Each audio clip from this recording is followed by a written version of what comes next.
ಬಂದೇ ಬರುತ್ತೆ. ಅದ್ರಲ್ಲಿ ಯಾರು ಕೂಡ ಇವತ್ತು ಬೇರೆ ಬೇರೆ ಸುಮ್ಮನೆ ಸೃಷ್ಟಿಯನ್ನು ಮಾಡ್ತಾರೆ.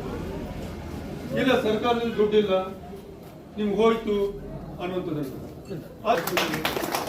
ಇಷ್ಟೊಂದು ಸರ್ಕಾರ ಗ್ಯಾರಂಟಿಯನ್ನ ಕೊಟ್ಟು ನಮ್ಮ ಸಂಬಂಧಪಟ್ಟ ಅಧಿಕಾರಿಗಳು ಎಲ್ಲರೂ ಸರಿಯಾದ ಸಮಯಕ್ಕೆ ಸರಿಯಾದ ರೀತಿಯಲ್ಲಿ ವ್ಯವಸ್ಥಿತವಾಗಿ ಅವ್ರಿಗೆ ಮುಟ್ಟಿಸುವಂಥದ್ದು ಇರ್ಬೋದು.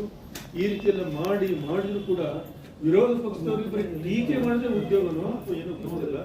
ಆದ್ರೆ ನಾನು ಹೆಚ್ಚಿನ ಮಾತಾಡಕ್ಕೆ ಹೋಗಲ್ಲ. ಆದ್ರೆ ಇವತ್ತು ಕಾಂಗ್ರೆಸ್ ಸರ್ಕಾರ, ಸಿದ್ದರಾಮಯ್ಯ ಸರ್ಕಾರ, ಉಪಮುಖ್ಯಮಂತ್ರಿ ಡಿ ಕೆ ಶಿವಕುಮಾರ್ ಅವರು ಇವೇನು ನಮ್ಮ ಪಂಚ ಗ್ಯಾರಂಟಿಗಳು ಇದ್ದಾವೋ 5 ಗ್ಯಾರಂಟಿ ಕೂಡ ಸರಿಯಾದ ರೀತಿಯಲ್ಲಿ ಇಡೀ ರಾಜ್ಯದಲ್ಲೂ ಕೂಡ ಸರಿಯಾದ ರೀತಿಯಲ್ಲಿ ಅನುಷ್ಠಾನಕ್ಕೆ ತಂದಿರುವಂತಹದ್ದು. ಅದರ ಪ್ರಯೋಜನ ಪ್ರತಿಯೊಬ್ಬರು ಕೂಡ ಪಡಿತಾ ಇರುವಂತಹದ್ದು. ಹೀಗೆ ಇವತ್ತು 2 ವರ್ಷದ ಕಾರ್ಯಕ್ರಮವನ್ನು ನಾವು ಶಿರ್ಷೆಯಲ್ಲಿ ಮಾಡಿದ್ವಿ ಅನ್ನೋ ಮಾತನ್ನು ನಮಗೆ ಹೇಳೋದಕ್ಕೆ ಬಹಳ ಖುಷಿ ಆಗುತ್ತೆ.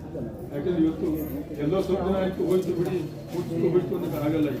ನಮ್ಮ ಸರ್ಕಾರ ನಮ್ಮ ನಾಯಕರು ಏನು 5 ವರ್ಷದ ಮೇಲೆ ಭರವಸೆ ಕೊಟ್ಟಿದ್ದಾರೋ 5 ವರ್ಷ ಕೂಡ ನಿಮಗೆ ಶಿಕ್ಷೆ ಸಿಗುತ್ತೆ. ಅದ್ರ ಮೇಲೆ ಯಾವುದೇ ಅನುಮಾನ ನಮಸ್ಕಾರ.